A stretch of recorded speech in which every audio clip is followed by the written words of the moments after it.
আসসালামু আলাইকুম, সবাইকে ঈদ মোবারক। এই জুয়েলারি দেখে কি মনে হচ্ছে?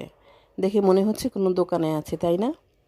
আসলে আমার মেয়ে এবার একটা পার্পল কালারের জামা কিনেছিল, তো বলছিল ওর কানের দুল কিনবে। তো আমি বললাম, তোমার এতগুলা কানের দুল দেখো ঠিকই পেয়ে যাবে ওখান থেকে।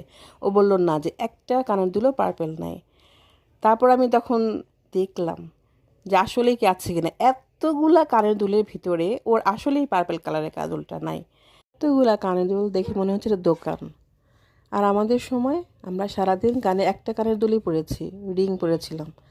আর সেই কবে হয়তো লেস ফিতা থেকে লেস ফিতা আসতো, দু একটা কিনতাম, মাঝে মাঝে পরতে পারতাম, তাও পরতে দিত না। আর ওদের এত কানের দুল, এত কানের দুল, তারপর ওদের হয় না। কি যুগ আসছে রে ভাই! তো এখন যাবে কানের দুল কিনতে। সবাইকে আবারও ঈদের শুভেচ্ছা দিলাম। আল্লাহ হাফেজ।